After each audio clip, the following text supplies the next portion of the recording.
Intrinsic value कैसे निकालनी किसी भी स्टॉक की, आज अपन सीखने वाले बेंजामिन ग्राहम के इंट्रिंसिक वैल्यू निकालने वाले फॉर्मूले से। तो ये है पार्ट वन में अपन पूरे लर्निंग प्रोसेस सीखने वाले कि फॉर्मूला क्या है और इंट्रिंसिक वैल्यू कैसे निकालनी step by step. Part two में मैं लाने वाला हूं स्क्रीनर, तो आपको प्रॉपर स्टॉक मिलेंगे जिनकी फेयर वैल्यू इंट्रिंसिक वैल्यू से कम है। तो आपको कुछ नहीं करना है, आपको फॉलो करना है और यूट्यूब को सब्सक्राइब कर लेना है। तो मैं पार्ट टू लाऊंगा स्क्रीनर का, जिसमें आपको किसी भी स्टॉक की फेयर वैल्यू इजीली पता चल जाएगी। चलिए देखते फ्री में। तो ऐसे आप प्रॉपर फेयर वैल्यू जान के इंट्रिंसिक वैल्यू अगर आपको पता चल जाए तो ऐसे मल्टीपल स्टॉक आप यहाँ पे पकड़ सकते हो। तो क्या होती है इंट्रिंसिक वैल्यू, चलिए देख लेते हैं। प्रॉपर पीपीटी समझने वाले अपन, तो यहाँ पे मैं आपको पीपीटी दे दूंगा। इसके लिए आपको कमेंट करना पड़ेगा पीपीटी, तो पूरी वैल्यूज आपको मिल जाएगी और एक वेबसाइट भी दे दूंगा आपको जहां पे पूरी प्रॉपर आपको इन्फॉर्मेशन मिलेगी। तो बेंजामिन ग्राहम की इंट्रिंसिक वैल्यू क्या होती है, तो ये फादर ऑफ वैल्यू इन्वेस्टिंग है। तो पहले है कौन ये आप समझते हैं। तो फादर ऑफ वैल्यू इन्वेस्टिंग है mentor to Warren Buffett and ये ऑथर है security analysis and intelligent investor. इस बुक सबने पढ़ी होगी, इसके ये ऑथर है। तो वैल्यू इन्वेस्टिंग मतलब क्या होती है, तो स्टॉक अपने को इंट्रिंसिक वैल्यू पे बिलो बाय करने और फोकस करना हमें अंडर वैल्यू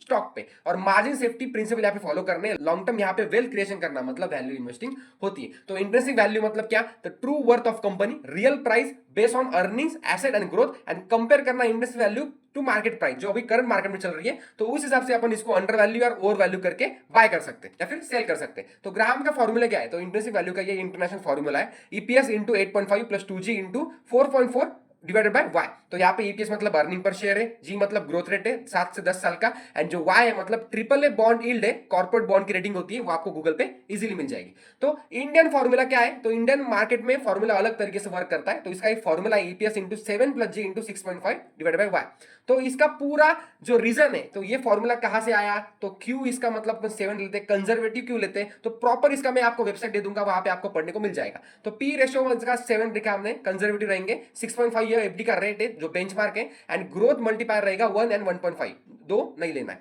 तो यहाँ पे की टेकअवेज क्या है, अंडर वैल्यू स्टॉक को बाय करना है जो इंट्रिंसिक वैल्यू से कम रहेंगे, avoid over value stock, over value को नहीं बाय करना है, always keep margin safety and simple formula quick estimation and हमें मिलेंगे स्टॉक। तो जो मैंने बोला था ये आपको फॉलो करना है। अगर पीपीटी चाहिए तो आपको कमेंट करना है, मैं पीपीटी शेयर कर दूंगा। और यहाँ पे आपको मिलेगा करंट डील का फॉर्मूला, आप अगर डालोगे तो करंट डील आपको मिल जाएगी जो चल रही है इंडिया में 5.3%। तो यहाँ पे आप फॉर्मूला में इजीली पुट कर सकते हो। और जो वेबसाइट है, अगर आपको पढ़ना है कि बेंजामिन ग्राहम कौन थे, प्रॉपर उनकी जो वैल्यू इन्वेस्टिंग की स्ट्रेटेजीज, यहाँ पे जो फॉर्मूलेज है, 2-3 फॉर्मूला आपको मिलेंगे, इंडियन स्टॉक में कौन सा फॉर्मूला यूज करना है, उसके रीजन, सारा पूरा डेटा यहाँ पे डाला हुआ है। तो पूरी लिंक मैं आपको शेयर करने वाला वेबसाइट की, यहाँ पे आप इजीली पढ़ सकते हो एंड वैल्यू स्टॉक पिक कर सकते हो। तो कुछ भी नया सीखने को मिला है तो गाइस सब्सक्राइब कर लेना हमारे YouTube channel Money Magnet Multi Financial Services, bio में लिंक मिल जाएगा। एंड टेलीग्राम ज्वाइन कर लेना, इधर मैं स्क्रीनर की लिंक, पीपीटी एंड वेबसाइट की लिंक डाल दूंगा।